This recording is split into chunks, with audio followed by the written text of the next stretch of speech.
Muy buenos días, compañeros. Nosotros somos el equipo número 7 y les vamos a hablar sobre atresia esofágica y gastroclisis. El equipo está conformado por mi compañero Jonathan, por mi compañero Luis Eduardo, por mi compañero Jesús Alberto y su servidor Carlos Abel. Vamos a comenzar con lo que es atresia esofágica. La atresia esofágica es una malformación congénita de la cual la luz esofágica se encuentra interrumpida, originando dos segmentos, uno superior y otro inferior. La mayoría de los pacientes tienen una comunicación anormal entre la tráquea y el esófago, llamado fístula traqueoesofágica. Cuando la fístula traqueoesofágica se asocia a una atresia esofágica, la fístula se ubica en la parte posterior de la tráquea, justo arriba de la carina. Sin embargo, cuando la fístula traqueoesofágica es aislada o es una fístula en H, puede estar presente en cualquier nivel, desde el cartílago cricoide hasta la carina. Muy bien, en la primera imagen vemos lo que es la anatomía normal. Posteriormente vemos lo que es la atresia, que está dividido en dos segmentos, la parte inferior y la parte superior. En la tercera imagen podemos ver lo que es una fístula, ya cuando hay una comunicación anormal entre el esófago y la tráquea, y cuando hay una atresia y una fístula están separados. Está separado el esófago, pero hay una comunicación en la tráquea. La epidemiología se aproxima de 1 por cada 2.000 a 4.000 nacidos vivos. Casi un tercio de los niños afectados son prematuros. En virtud de que en México nacen aproximadamente 2 millones de niños por año, se estima que cada año hay entre 500 y 600 casos nuevos de niños con atresia de esófago. La etiología es desconocida, pero se considera multifactorial, incluyendo factores genéticos y ambientales. En embriología, la tráquea y el esófago se originan en una invaginación endodérmica en la pared ventral del intestino anterior a la tercera semana de gestación. Debemos recordar que se dividen en tres capas primordialmente, lo que es el mesodermo, ectodermo y endodermo. El endodermo es el que da origen a lo que es la tráquea y el esófago, ya que a partir de ahí se forman todo lo que es el sistema respiratorio y el aparato digestivo. El primordio respiratorio crece de manera caudal y el esófago de manera cefálica. En este proceso se forman unos tabiques laterales, tabiques traqueoesofágicos, que se separan en ambas estructuras. Por delante de la tráquea, que luego desarrolla anillos cartilaginosos, y los primordios pulmonares, y por detrás del esófago, que se extienden desde la faringe hacia el esófago. El origen de la atresia esofágica es poco claro, aunque se atribuye a una alteración de la migración de los pliegues laterales o a una detención del crecimiento en el momento de la invaginación. La clasificación de atresia esofágica se puede presentar en múltiples variantes. Algunos lo clasifican por números y otros por letras, teniendo como base la anatomía, que se modifique. La clasificación de Wong nos maneja 6 tipos y podemos ver la frecuencia con la que se presentan. Aquí podemos ver los 6 tipos, pero ya anatómicamente la afectación que tienen. En el número 1 es la atresia esofágica pura sin fístula. Podemos ver que la separación del esófago en dos partes. En el tipo 2, la atresia esofágica con fístula traqueoesofágica inferior. Aquí podemos ver que la fístula está un poco más abajo. De igual forma está dividiendo lo que es el esófago. En la tipo 3 podemos ver lo que es la atresia esofágica con fístula traqueoesofágica superior. Aquí podemos ver que la fístula es arriba de carina, pero la malformación es en el esófago. En la tipo 4 es la atresia esofágica con doble fístula. Aquí podemos ver que hay dos separaciones, lo que provoca que haya más segmentos y la malformación no pueda deglutir. En la tipo número 5, que es la fístula traqueoesofágica aislada en forma de H, podemos ver la malformación y cómo está dividido. El tipo de fístula número 6 es la estenosis esofágica congénita, cuando hay una reducción y podemos ver la separación. El cuadro clínico que va a presentar el recién nacido, los datos clínicos del recién nacido son muy diversos. Hay una salivación excesiva, tos, cianosis, una dificultad respiratoria ocasionada por el paso de la saliva y el jugo gástrico hacia las vías aéreas, una distensión abdominal, ya que de igual forma el oxígeno pase hacia la cavidad abdominal. Podemos ver que se puede complicar con infecciones graves pulmonares, ya que el jugo gástrico puede llegar a pulmones y puede ocasionar infecciones. El diagnóstico se puede realizar de forma prenatal o una vez que el recién nacido fue alumbrado. El diagnóstico puede sospecharse desde la etapa prenatal utilizando un ultrasonido, ya que podemos encontrar lo que es polidramnios. El polidramnios se origina por la incapacidad del feto para deglutir y la absorción del líquido amniótico a través del intestino. Para continuar con el diagnóstico, vamos a tener 4 puntos elementales para determinar un diagnóstico. El primer punto es un diagnóstico prenatal. Esto es debido a que el polidramnios es el hallazgo más frecuente, particularmente en niños con artritis esofágica pura, es decir, sin fístula. El polidramnios origina la incapacidad del feto para deglutir y absorber el líquido amniótico a través del intestino. Esto quiere decir que el diagnóstico se puede sospechar en la etapa prenatal simplemente al efectuarse un ultrasonido. El, segun- el siguiente diagnóstico es un diagnóstico postnatal. Ese es el segundo diagnóstico.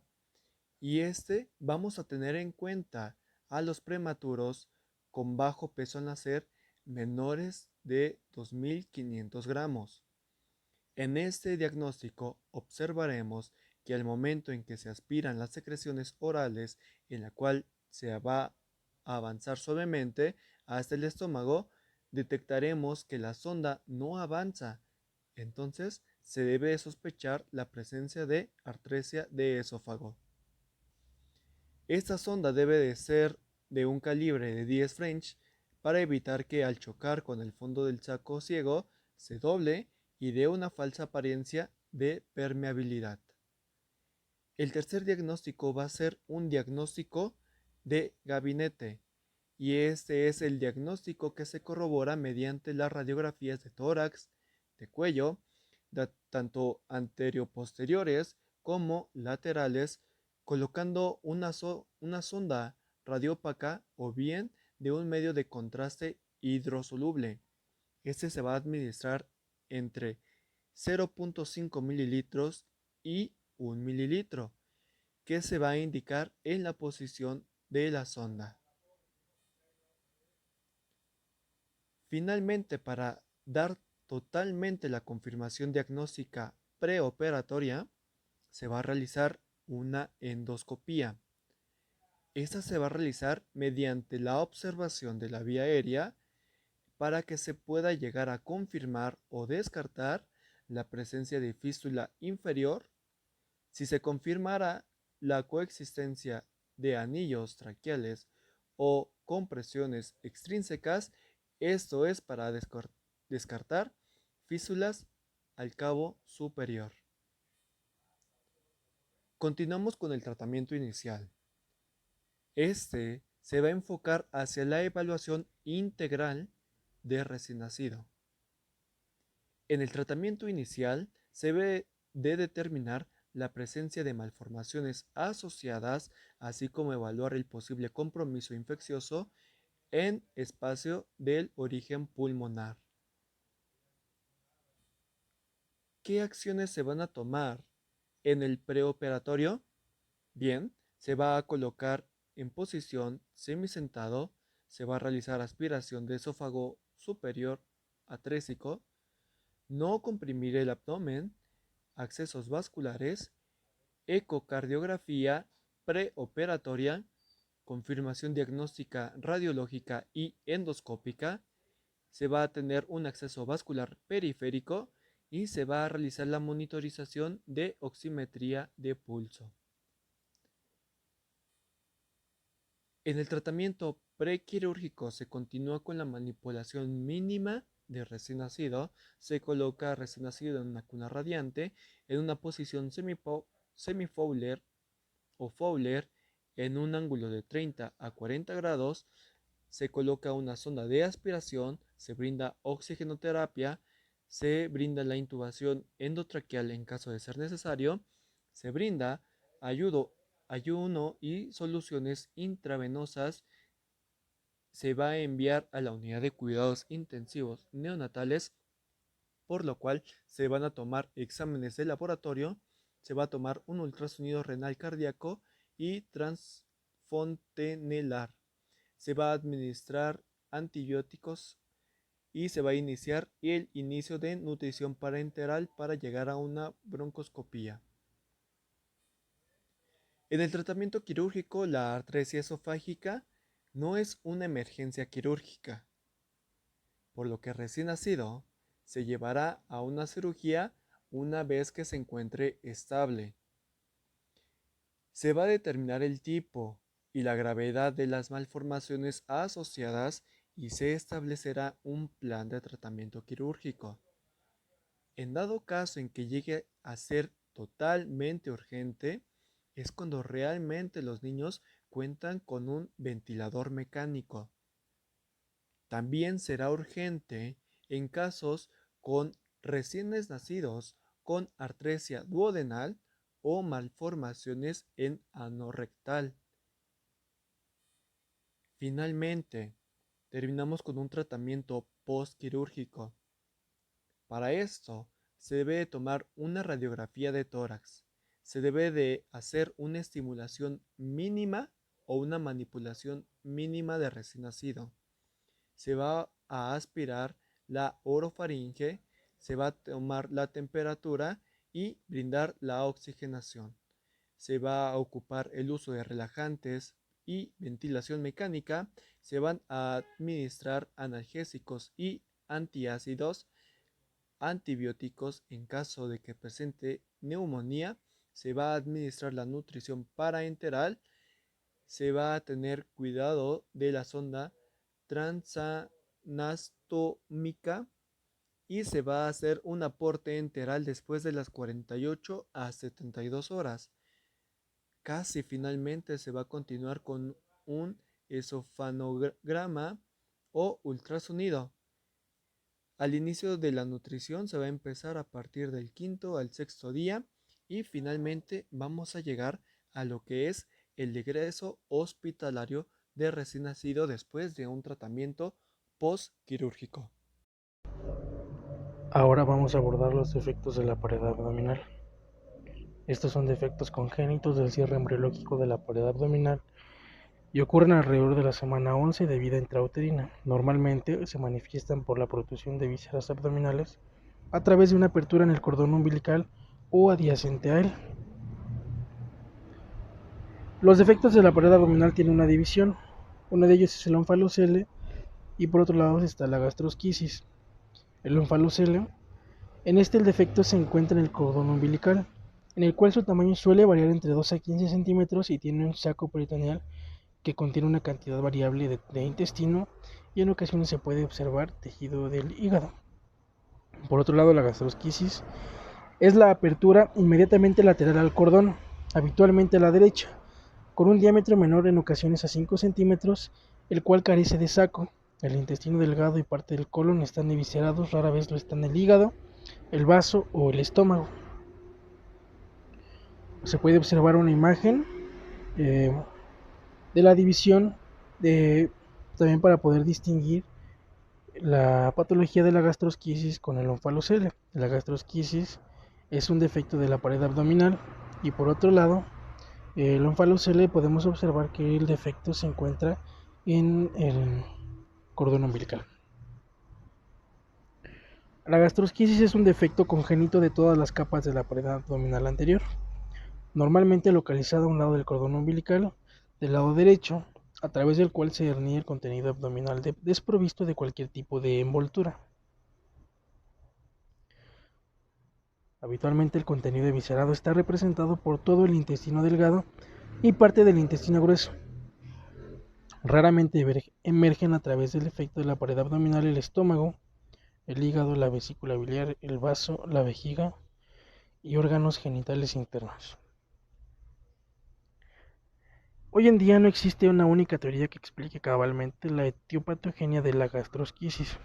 Sin embargo, las teorías más recientes apuntan a una falla en la vascularización de la pared abdominal, en un momento en el que no hay suficiente circulación colateral para mantener la integridad del mesénquima, produciéndose en consecuencia un defecto parietal localizado. El diagnóstico es prenatal mediante el uso de la ecografía.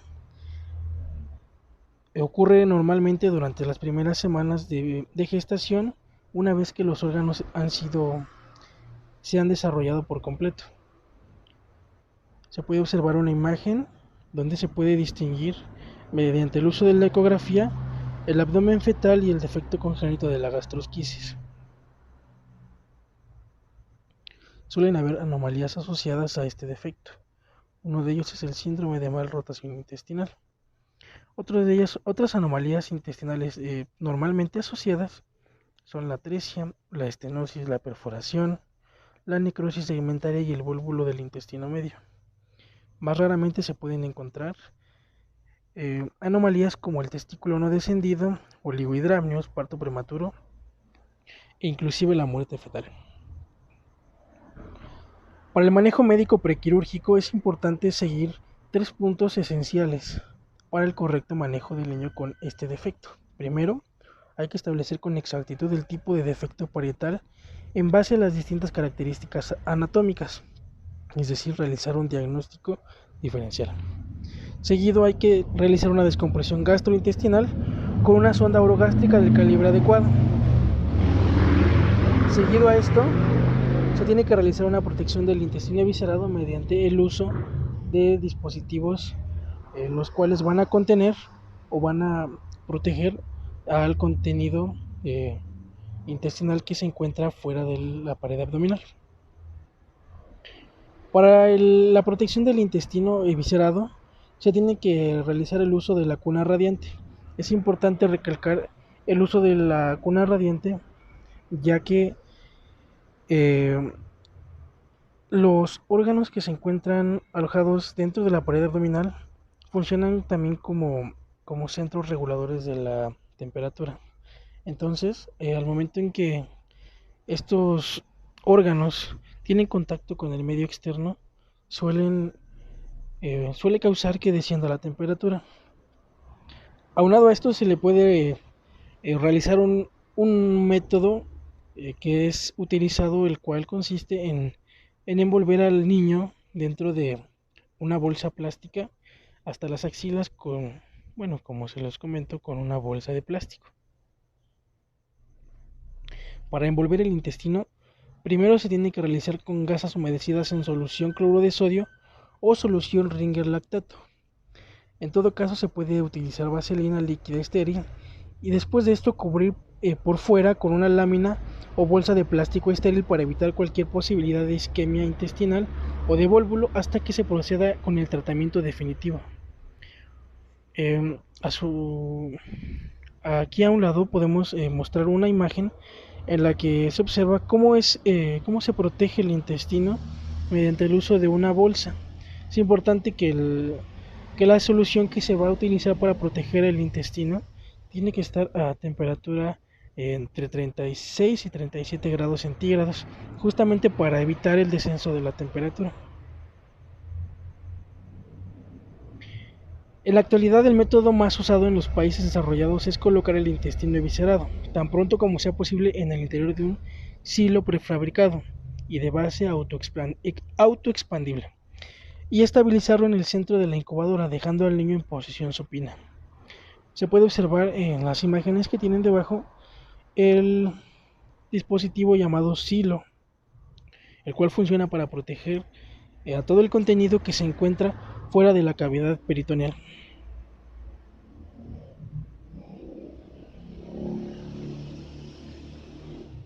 Sea cual sea el método elegido, simultáneamente mientras se protege el intestino eviscerado, habrá que prestar especial atención en los siguientes puntos.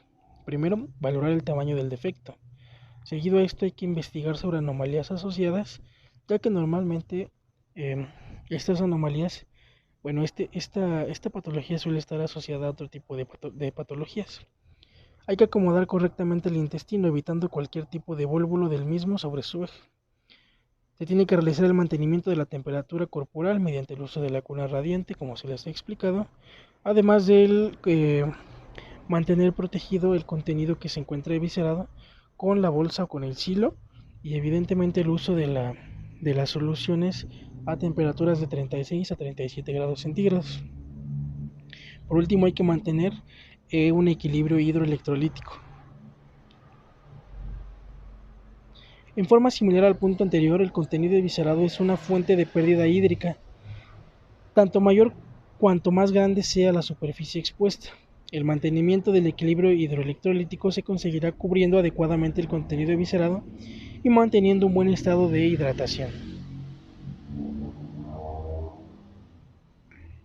Se tiene que colocar de inicio dos vías venosas periféricas en los miembros superiores, tratándose de evitar usar las venas de miembros inferiores, ya que luego del cierre quirúrgico del defecto, las mismas podrían no ser útiles en caso de aumento de la presión intraabdominal.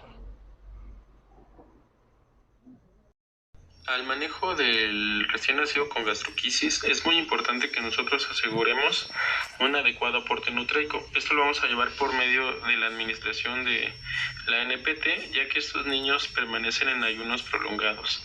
Vamos a administrar antibióticos endovenosos, sondaje vesical, ya que esta patología generalmente puede afectar a estructuras adyacentes como lo es la vejiga. Durante la valoración física se va a realizar la búsqueda de anomalías asociadas como lo puede ser la perforación intestinal o las que ya comentamos anteriormente. El cierre primario se tiene que realizar dentro de las primeras 6 horas de vida o lo antes posible, y también tenemos que asegurar una estabilidad térmica. Esto se va a llevar a cabo mediante el manejo dentro de cama cuna radiante, una estabilidad respiratoria y hemodinámica también. El abordaje es meramente quirúrgico y esto se puede realizar en una sola operación y se le conoce como cierre primario, o en etapas también a lo que se le conoce como secundario o diferido. Ya comentábamos antes que este cierre se tiene que realizar lo antes posible. Mientras se va introduciendo este contenido eviscerado dentro de la cavidad abdominal, puede existir un incremento de presiones. Este incremento, si supera el límite, nos puede llevar a trastornos isquémicos y posteriormente a la muerte de la persona recién nacida. Dentro de esta elevación de las tensiones se encuentran dos fenómenos. Uno de ellos es la excesiva presión intraabdominal o HTA, y el segundo es el síndrome compartimental abdominal o SCA.